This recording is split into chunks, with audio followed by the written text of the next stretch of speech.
Hello student, कैसे हैं आप सब लोग। मैं शोभित कपूर आपके सामने नेक्स्ट एक्सरसाइज के सॉल्यूशन को लेके आता हूं। टॉपिक है आपका solving linear equation by matrix और इन्वर्स मेथड, यानी मैट्रिक्स इन्वर्स के मेथड की हेल्प से आपको इक्वेशन से सॉल्व की जाती है वो बताना है। आपने अब तक इक्वेशन सॉल्व करी होंगे, एंड में एलिमिनेशन मेथड, सब्स्टिट्यूशन मेथड, बहुत टाइप के मेथड होते हैं। अब आपको मैट्रिक्स मेथड से इक्वेशन सॉल्व करनी है, तो कैसे सॉल्व करेंगे। सबसे पहले इस इक्वेशन को Ax = b की फॉर्म में लिख लेंगे। फिर फर्स्ट आपका टॉपिक होता है, उसको देखेंगे होमोजीनियस सिस्टम ऑफ इक्वेशन। अभी पता करना है होमोजीनियस है या नहीं।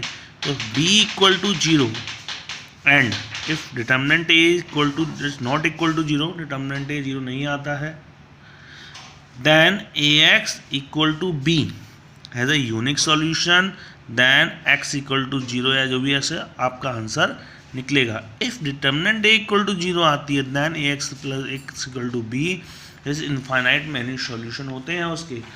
ठीक है, क्योंकि आपने पहले एक्सरसाइज हम सॉल्व कर देते, अब हमें सीधे पता कर देते अगर कोई सिस्टम वो होमोजीनियस ना होकर non homogeneous system of the equation है, तो उसमें कंडीशन क्या होगी, डिटर्मिनेंट b जो हो वो उसमें b होगा वो = में वो 0 के इक्वल नहीं होगा। 0 नहीं होगा तो उसमें कंडीशन देखनी पड़ेंगे आपको। सबसे पहले डिटर्मिनेंट a निकालेंगे। Determinant a is not equal to 0 आता है, then Ax + b is a unique solution. तो उसका Ax का कैसा सॉल्यूशन होगा, वो यूनिक सॉल्यूशन होगा। इफ डिटर्मिनेंट a = 0 आता है, देन फिर आप एडजॉइंट a निकालेंगे, उसका b से इंटू करेंगे। अगर वो नॉट इक्वल टू 0 आता है, then Ax = b has no solution, इसके कोई सॉल्यूशन नहीं होंगे। Adjoint a × b equal to अगर 0 आता है, then take any two equation x and y in terms of k where has put it z = k। Solve करने का method होता है अलग अलग तरीके का। ठीक है, चलिए आप सॉल्यूशन याद करते हैं। तो उसे सॉल्व करने के लिए if a system of equation has one or more solutions, then it is said to be a consistent solution, otherwise it has inconsistent solution। मतलब अगर एक इक्वेशन के एक से ज़्यादा सॉल्यूशन होते हैं तो वो कंसिस्टेंट होगा, अदरवाइज वो कंसिस्टेंट नहीं होगा।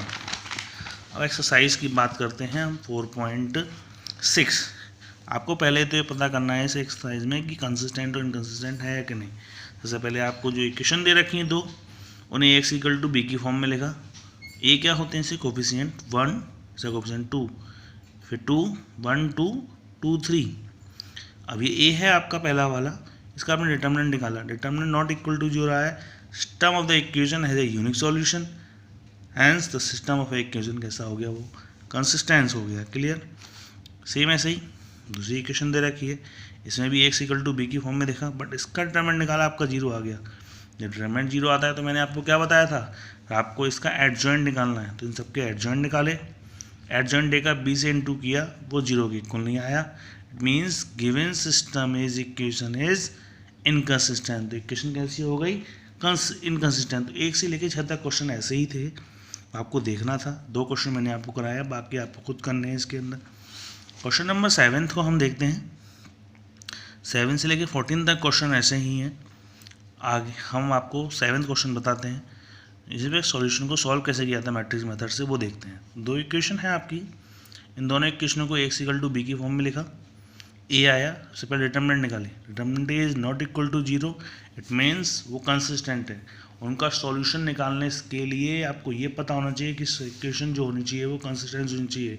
अगर इक्वेशन कंसिस्टेंट है तभी उसका आप सॉल्यूशन निकाल सकते हैं। इट मीन्स a इनवर्स उसका एग्जिट है, ए इनवर्स एग्जिट है। तो पहले आपने कोफैक्टर उसका एडजॉइंट निकाला।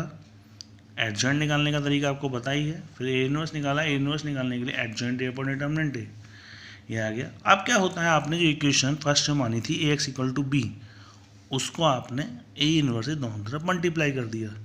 आपको पता है ए इनवर्स ए इंटू ए आई होता है, आई एक्स = x। एक्स = कितना हो गया, ए इनवर्स भी एक्स वाई आपके पास ये था। फिर आपने ए इनवर्स की जो वैल्यू निकाली उसे पुट कर दी, बी ये निकाला ये पुट कर दिया, इन दोनों का इंटू किया, कितना आया 2 और 3। दोनों मैट्रिक्स आपस में इक्वल है, कंपेयरिंग हो जाएगा, x = 2 एंड y = -3। इस तरह से आप इसको निकाल सकते। अब आपको कहेंगे कि सर हमें अभी चेक कैसे करेंगे आंसर सही है, तो चेक करने के लिए जो एक्स वाई की वैल्यू आई है दोनों इक्वेशन दे रखी है हमने पुट कर दीजिए।